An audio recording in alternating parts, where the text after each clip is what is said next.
Hello everyone, my name is Chef Rob and we are going to be making summer squash with panko, the Japanese breadcrumb, and fresh thyme and Parmesan Reggiano cheese. And we're going to roast it in the oven. It'll be delicious.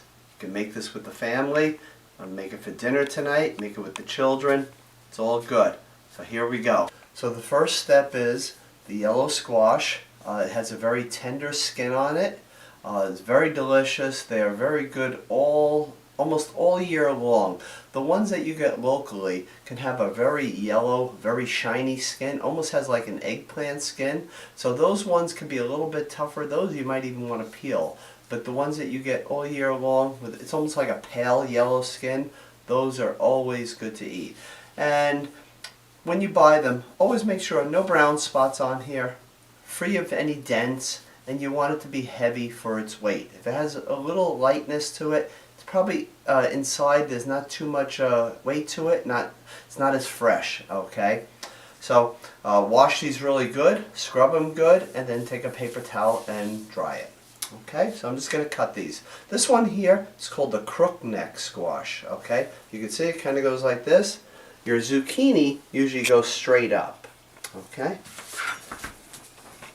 So I'm just cutting this off, cut the ends off, and then I'm just going to cut it into circles, about a 1/4 inch thick. I'm going to put these in the bowl here. I'm going to do 2 very large ones. These are very large for this time of the year.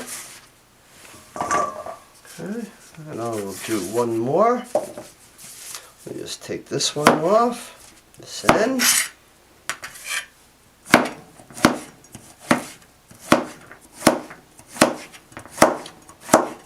Okay, now what we're going to do is drizzle a little bit of olive oil on top of this. I'm using the extra virgin olive oil. Let me just bring this into me a little bit. The extra virgin olive oil, this will coat the breadcrumbs that we're going to put in there, the Parmesan Reggiano cheese. Okay. Going to take a little bit of fresh ground black pepper, give that a nice twist. Always use the fresh ground, it has so much better flavor. Kosher salt right here. I'm using the kosher salt. It has so much better for the vegetables because you can actually feel it's coarser, how much is going into it. I'm going to take some of the fresh thyme leaves. Thyme leaves are very earthy. Almost has a little bit of sweetness to it and almost a little bit of minty flavor. So I'm just going to take these right off. They slide right off just like that and go right throughout the dish. Just a little more fresh thyme. Okay, you can use these in a lot of savory type dishes. It goes great, very good with meats and vegetables. So this is what I have so far in here. I have the summer squash, I have the kosher salt, the black pepper, and the fresh thyme.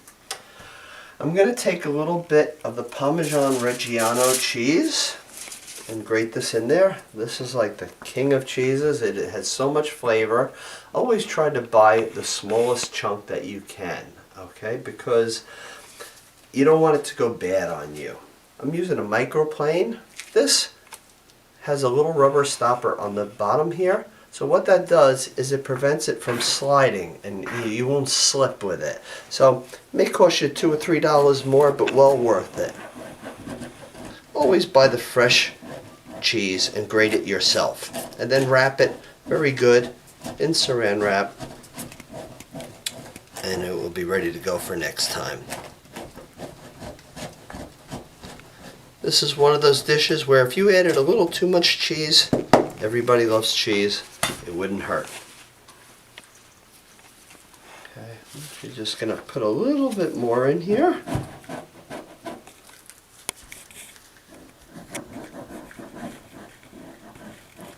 Parmesan Reggiano cheese, it's a hard cheese and it's made from skimmed cow's milk. It has a rich, sharp flavor. And it's aged about 2 years. No less than 2 years is Parmesan Reggiano cheese aged. Okay, you always tap that off because you want to get all that cheese in there. Now if you can see this rind here. Very hard, okay? So when you get to this right here, you're going to cut this part right off here and right along here because you really can't use that. What I like to do with this part is put it in some tomato sauce and let all that rich cheese flavor come out into it. Or if you're making a minestrone, pasta visual, anything like that, put it in the soup and it will throw off so much flavor, okay? Make sure you do get the Parmigiano Reggiano cheese. Don't skimp on that. Very important. Okay. Okay, I'm going to take some of the Panko breadcrumbs. Panko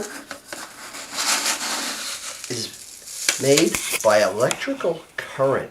Okay, it is not used with like the ends of bread. It is just the pure inside of the bread and then toasted. And then they grind it into fine slivers. It gives it a much more crunchier taste. Okay, so what I'm going to start doing is I'm going to start tossing this. Okay, so what we're going to start doing is we're just going to mix this up really well. You may need to put a little bit more olive oil in there, but I don't want to saturate it. I don't want it to be greasy at all. Just want those crumbs to be nice and golden. Actually, I can see that we have enough olive oil in here, so we're fine. So, at this point, before I put them on the pan, I want to turn this burner on. I'm going to put some butter in there and melt it down. Use an unsalted butter. I use unsalted butter for everything because this way you're starting your recipe without any salt in it. If you only have salted butter, it's fine. Just reduce the recipe by 1/4 teaspoon of salt because that is what is in a stick of butter. Okay. So what you want to do is really toss these really well, and you want to get all those good crumbs that are at the bottom of the bowl here. Going to place these all in this pan.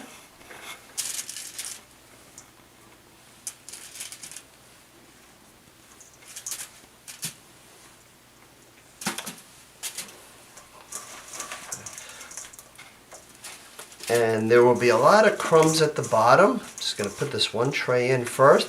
See all these crumbs that kind of fall at the bottom here? You want to get them all back on top. So use them all up.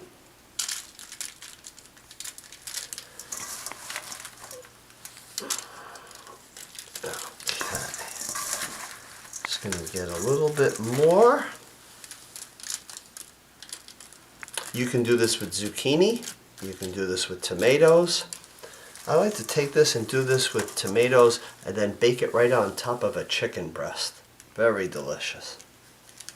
Okay, so you can see how they are nice and coated all on top here. My butter is starting to melt. I just want to tell you, you want to bake these in a 350 oven for approximately 30 to 40 minutes, depending on how thick you actually cut them. But if it's about 1/4 inch, close to the 40. If you like a nice crunchy top, which these, the Panko breadcrumbs will give you, put it in the oven, and then at the end, finish it off under the broiler. Okay.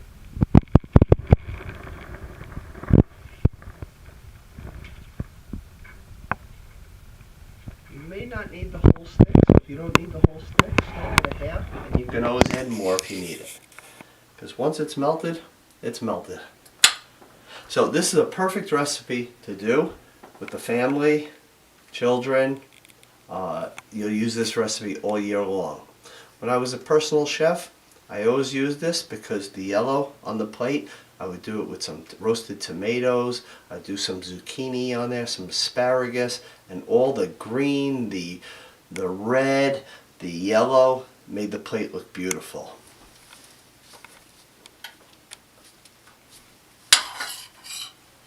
So what I want to do now is just lightly drizzle some of this melted butter on top. Not too much, just a little. It'll give the breadcrumbs a nice coating on top.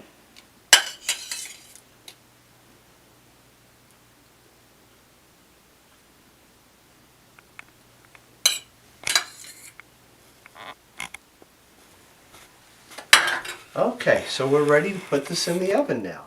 So we're going to check, see if the summer squash is ready right now. They've been in about 40 minutes. Oh, they're perfectly golden brown. Look at this. Beautiful. Just beautiful colors. What I'm going to do now, show you just how to make it a little colorful and put it on the plate. Okay. I like to do this with a little grilled fish or grilled chicken.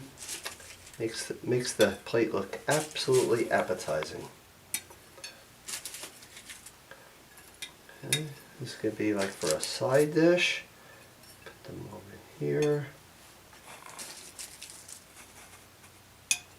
And then I can garnish it with a little bit of parsley, a little bit of the grated tomatoes, and we have a beautiful side dish.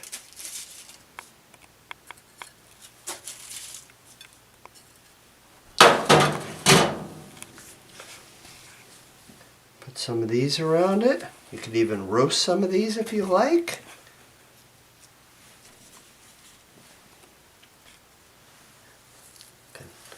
Putting it out, you can just put a little bit of fresh thyme, a little cross like that, and a little bit of the flat leaf parsley. The flat leaf parsley is your best parsley for tasting. Have a beautiful side dish right there.